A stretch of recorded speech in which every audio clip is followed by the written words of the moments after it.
Well, good morning, boys and girls out there in YouTube land. I hope everybody's having a fantastic morning. I know I am, and we're about to jump into today's project, which is behind me. Another 96 Dodge Ram, this one in a standard cab long bed flavor. Two-wheel drive with the 360 Magnum V8. It is a automatic. It has a bench seat in it. No options, manual, everything, and lots of things that are broke on it that we need to address today if we can. I don't know. Now, I needed another Dodge Ram like I needed another hole in my head, but when this thing popped up on Marketplace yesterday, it was too good of a deal to pass up. I shot him a message. I was like, I'm sure that a million people have already inquired about this truck. I'm not gonna get it. That's just what's gonna happen. Marketplace in my area is a crapshoot. It's a seller's market. If you're trying to buy, good luck. You and 4,000 other people in a 8-mile radius are all competing for the same little scraps that end up on Marketplace. So I didn't expect anything to come back of it. I ended up getting the first ticket to go see it. She was like, I got a million people messaging me. You were the first and the courteous. So I am going to give you the first shot at it. So I went over there. I looked at it. I bought it. And what you see is what you get. They kept telling me that this is as is, where is. I need to trailer at home. It's been sitting. They had a farm in Campobello that they had been using around the property. The truck, kind of like a golf cart or a mule. And it hadn't been on the road or anything in years. And the older gentleman was like, oh, it's a junker. I'm telling you, you need to get a trailer. And I just kept insisting that I was going to drive this truck home. And I did.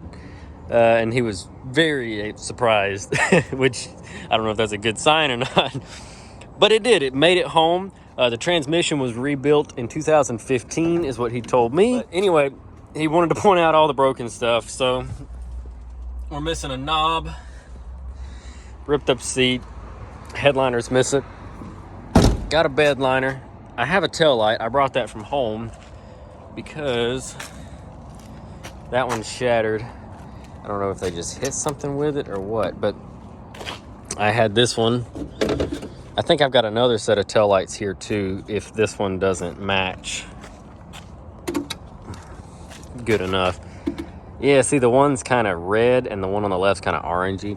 Although technically that will make it legal. I'm not too worried about that though. Just so long as it's got a tail light on it. This door, this is as far as it closes. That massive gap, the plate is broke in the door like most Dodges of this era. Already ordered a patch kit for that. And yeah, I think before we just keep rambling, let's get out here with a power washer and let's just knock some of the crap off of this truck.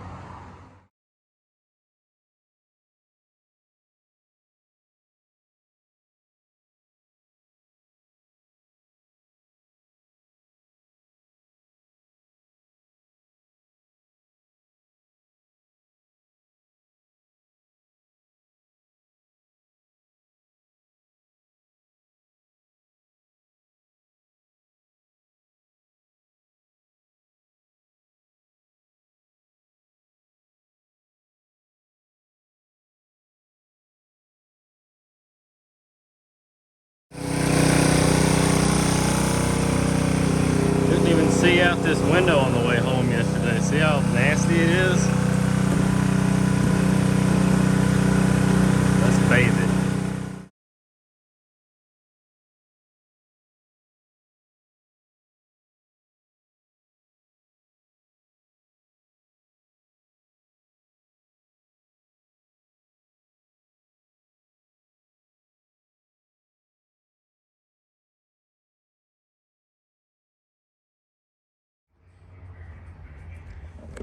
And she's bathed. Gotta work on this grill, realign this bumper. The bottom bumper on this one is hung out, but it's not damaged anywhere. So I don't know if I don't know what caused that. Not a bad looking truck. Had a bunch of bumper stickers and stuff on there. Different like law enforcement agency supporter stickers, you know. Yeah, we went ahead and blew all of them off. That's a magnet, so it can be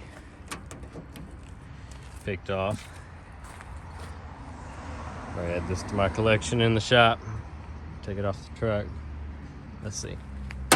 Oh, but now we got to move on to the inside. Oh yeah, see, there's another one in the back window, 2000 something supporter sticker.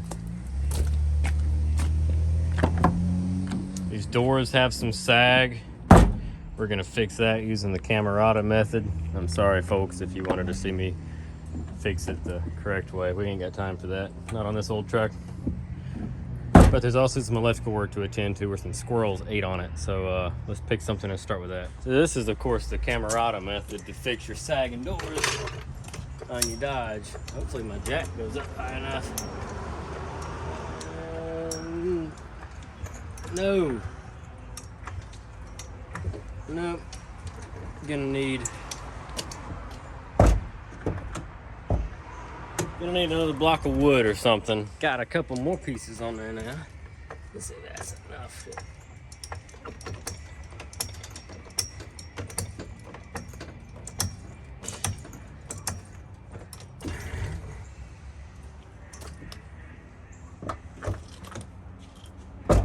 Look at that.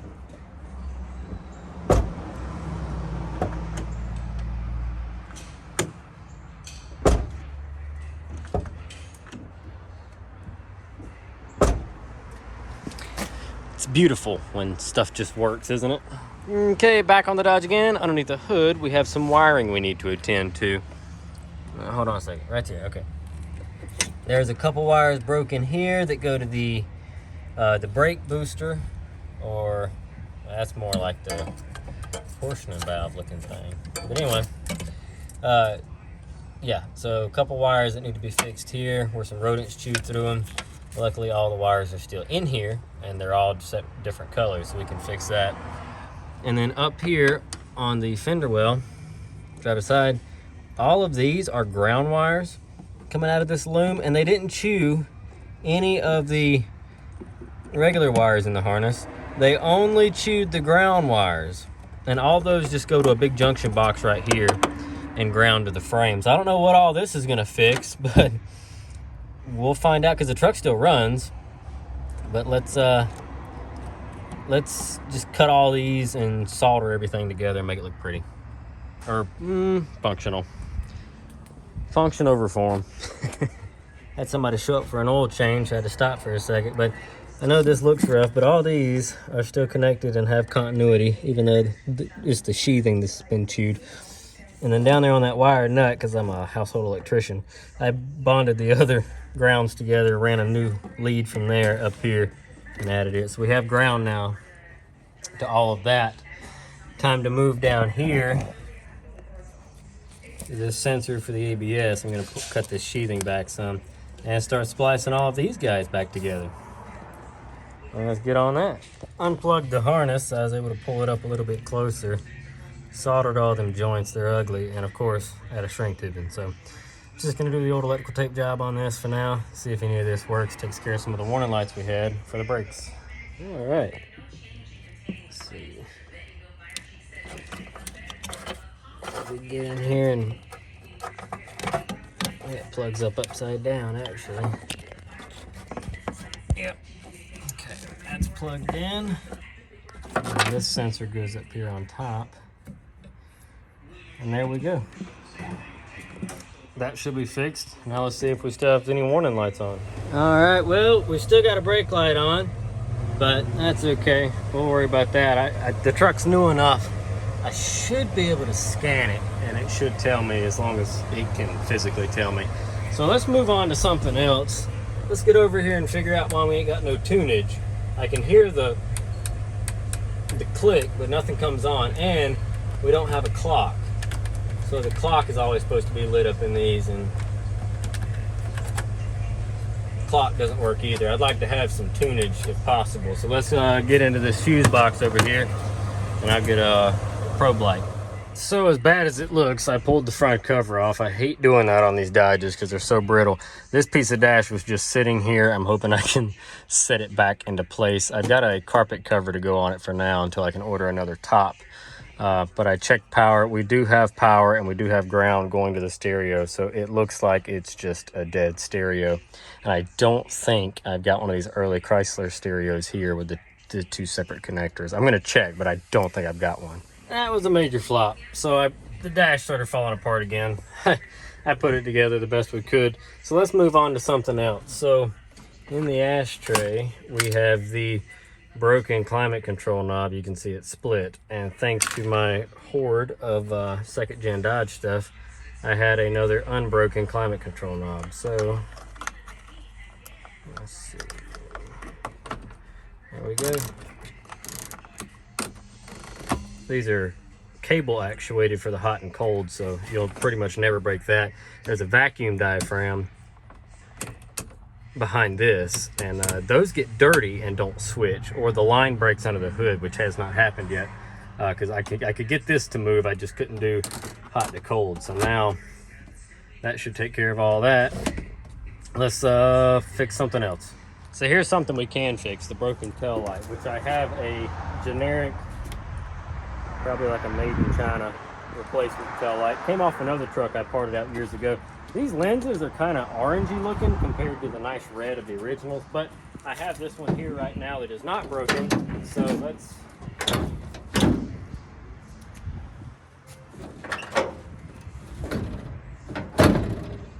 they've hooked the tailgate strap to the latch, to the striker, not the piece down there. So I don't know what purpose that was supposed to be, but it goes down here.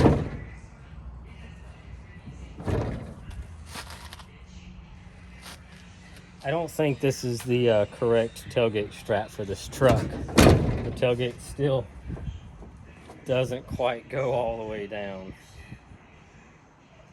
Interesting. Okay, let's just let's swap this tail light real quick. So they use a Torx driver for these, like a T25. Normally I replace them with a Phillips. So there's that. There's our broken tail light. Here's our new replacement.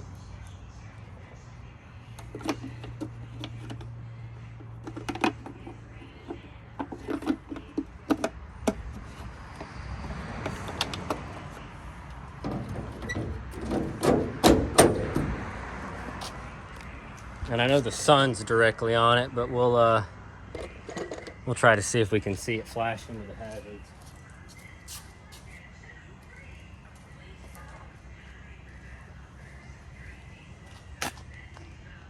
Yeah, you can see that. Alright, so let's screws back in that.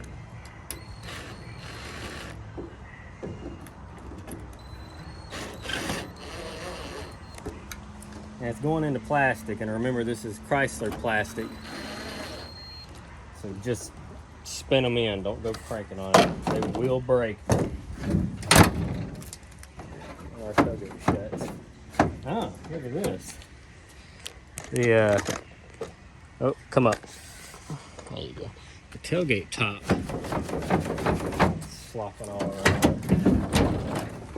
Oh, okay, because there's no screws in it anymore. So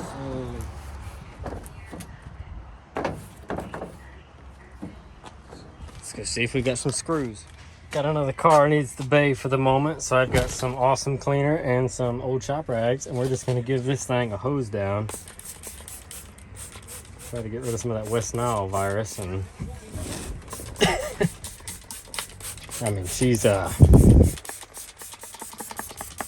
pretty rough. You guys are lucky they haven't figured out smell-o-vision yet.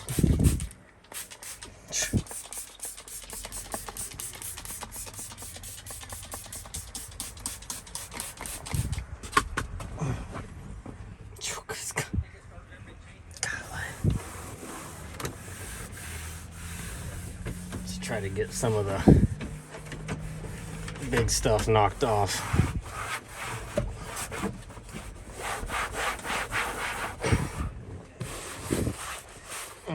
Just fantastic. All right, let me get to this. Pulled it in the shade here real quick.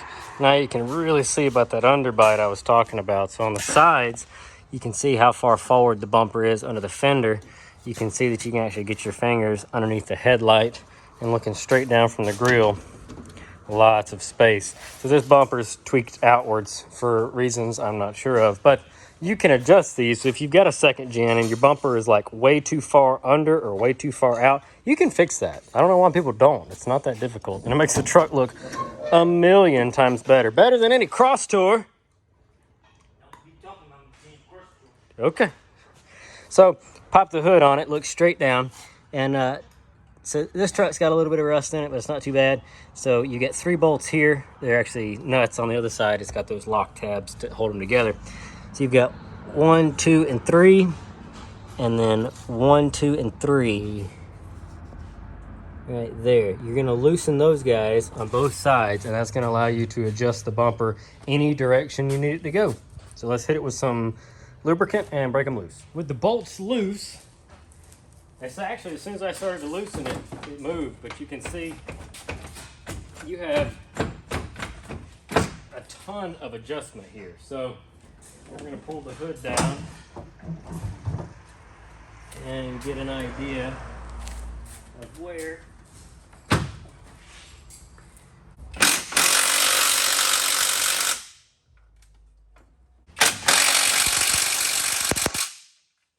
look how much better that looks. No more underbite. Good stuff.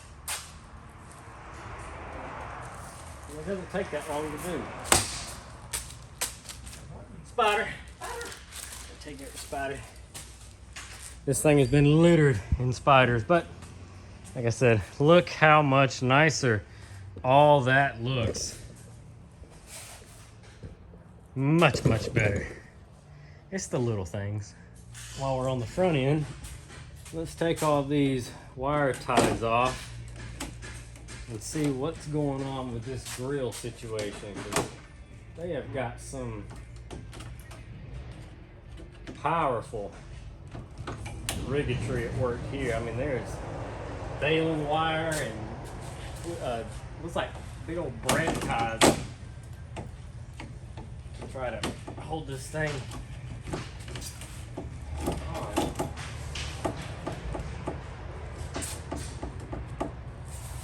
Alright, so now we gotta untwist this tetanus contraption.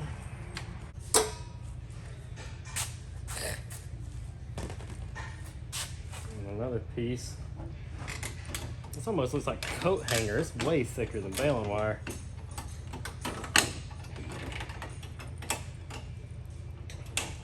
Okay, now. Yep. Got your nose. So it looks like it just broke a bunch of the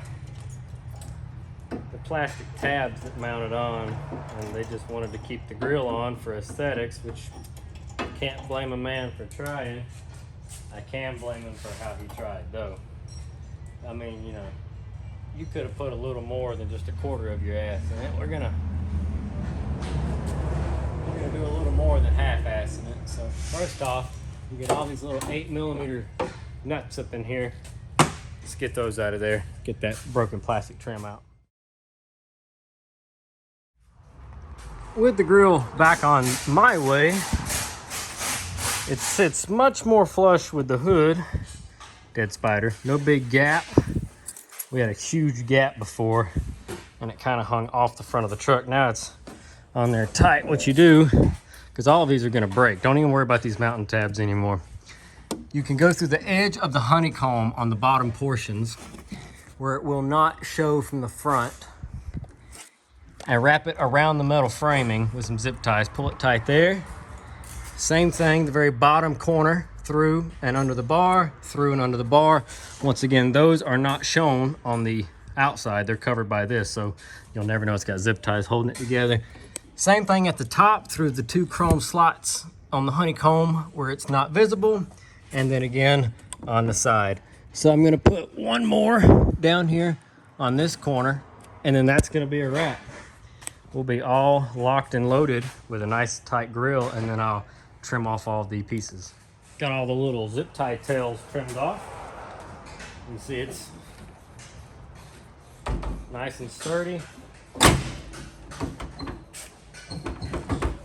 There we go. She is mounted down. Nice. Look how much better that looks. Just the whole front end in general really brings it around. There's another little spider I gotta skip. Definitely still gonna need some front end work. It's got some clunking going on for sure. But our brake lights are still on. But the truck's running pretty good. Knock on wood. Charlie's pleased with it.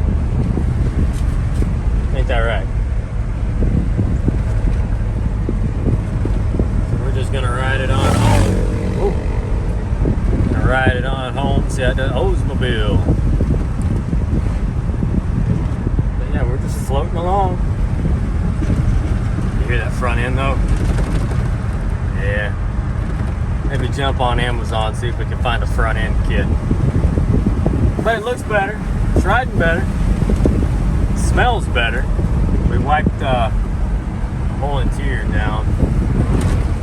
Broke my cup holders. Typical Dodge things.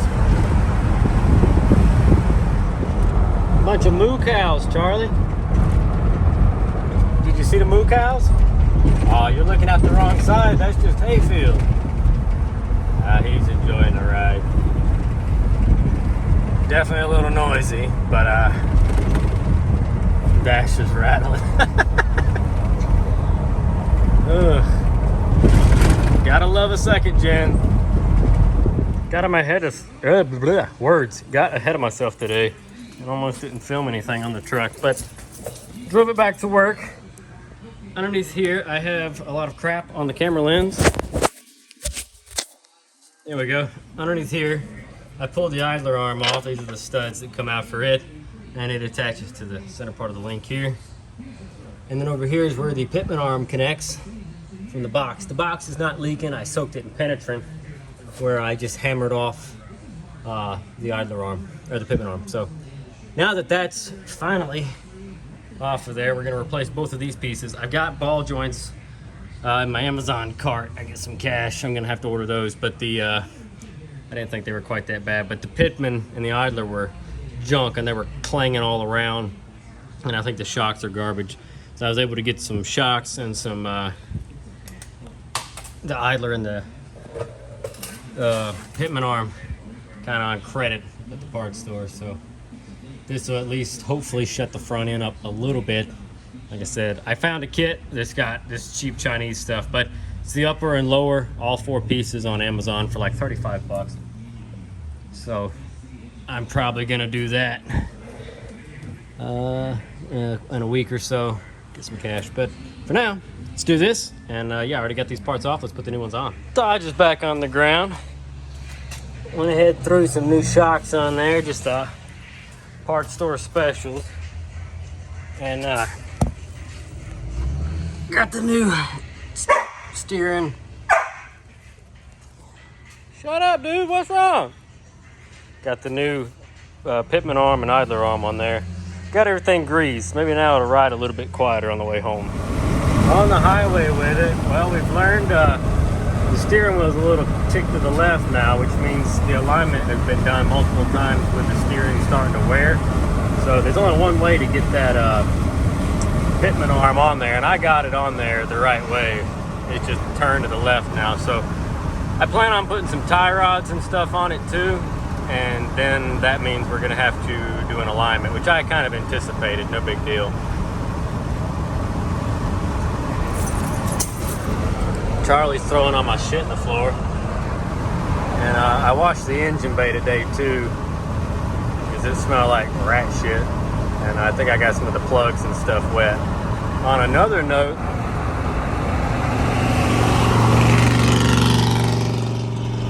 there there goes Dad in the Galaxy.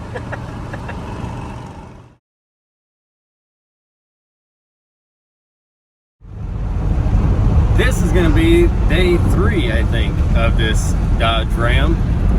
Me and Charlie just hopped in. We're headed to work this morning. It's kind of warm again. We're breaking temperature records for whatever reason. When a week ago it was freezing cold. I'm in a t-shirt. So, I don't know. I do know for today, I really only have a couple things in mind.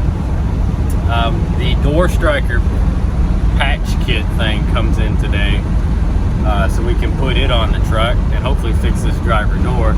And I want to do an oil change. I didn't do it when I bought it. I don't know the last time it was done. There's no sticker in the window, but I think that'd be a good thing. Plus it's got a Fram on it.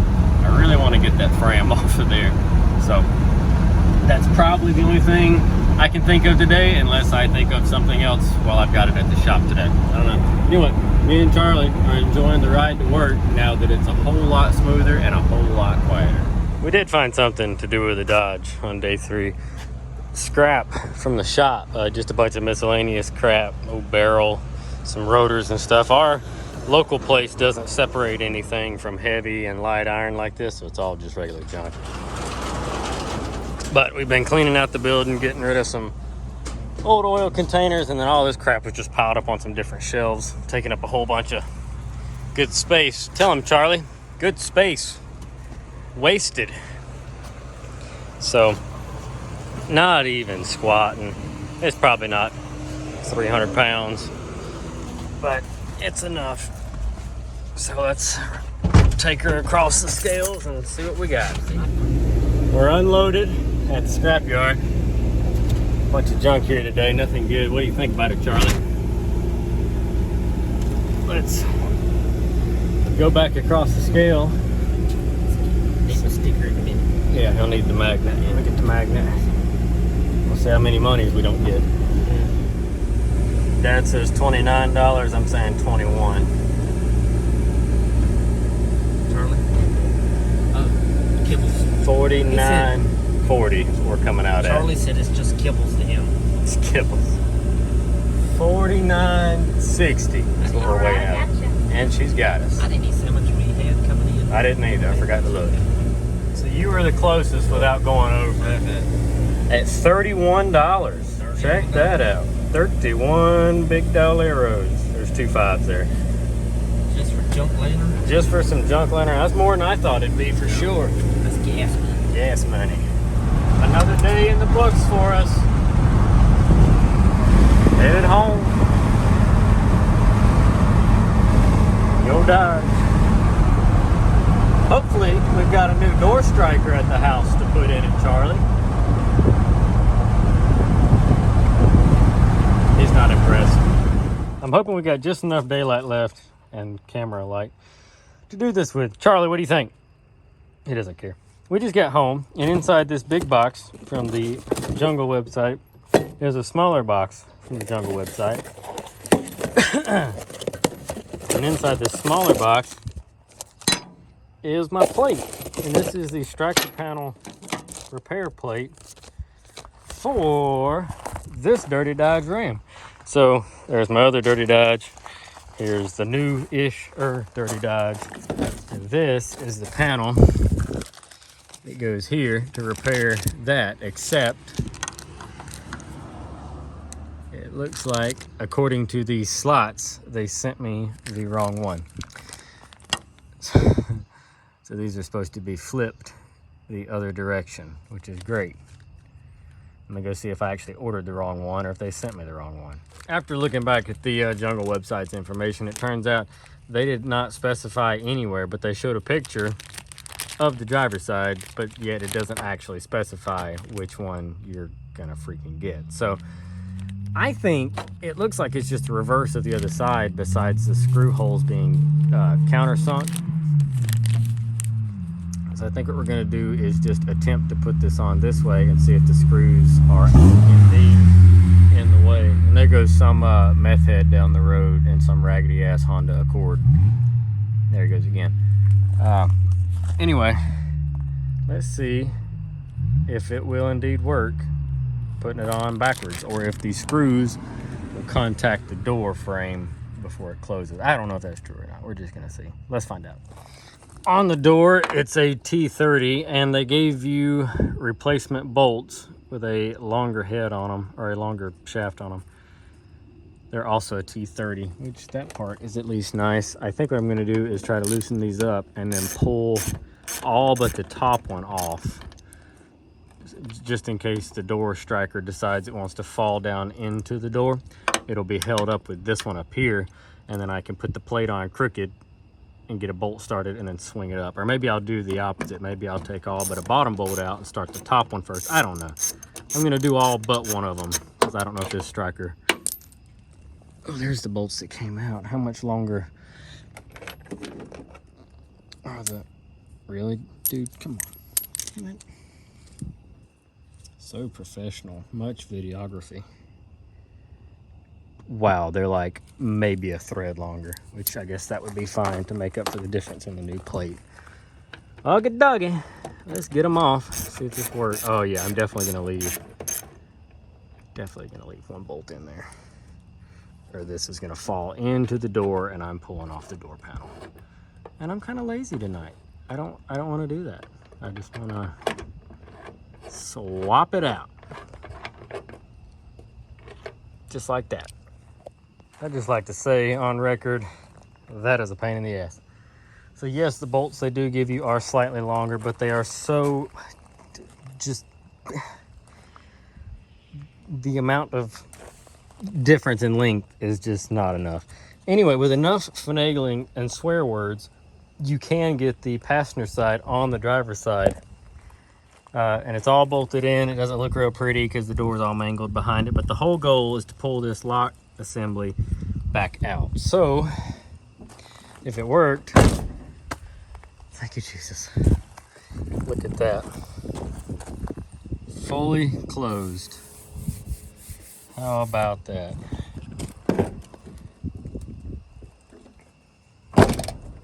Now, let's start here with what normally wears out the door itself and causes the damage and the break is worn out hinges. The hinges start to wear, the door starts to sag, and then when you close it, it starts beating the top of the door up here instead of the actual striker. So the door starts to close, the door rises up as it goes on, and it wears out the latch. Now, this one is closing. I can hear the drag. I don't know if you can see it or not.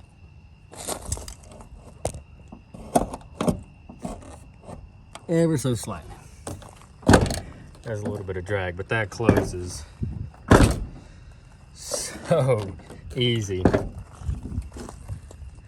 And I don't see any rub marks on the body itself where the bolts might be contacting it. So it looks like that fits just flush enough, even though that's bent out here because the door is all bent behind it. It does work. You can put the passenger side on the driver's side with enough, I don't know, perseverance, that's a word. Anyway, that's pretty much going to wrap up everything on this. I am going to get a fuel pump ordered for it because this one is weak. When you go to crank it, it cranks and cranks and cranks and cranks and cranks and then finally picks up. We need to do something about this seat. It's starting to rip. I need to get that mold magnet off the steering wheel and put a new mold magnet on there of my own germs. Change out these mirrors with the tow mirrors that are on the white truck, since they don't stay in place. And yeah, but for this is pretty much going to wrap this up. I'm done with it for now. I have my striker plate. The door closes all the way. Finally, latch good and tight. Charlie's ready to go inside. I'm ready to go inside. That's the end of it. Thanks for watching. Drop a comment down below. Let me know what you think and why I didn't need another Dodge Ram, but I bought one anyway. Catch you folks in the next one. Thank you all for watching.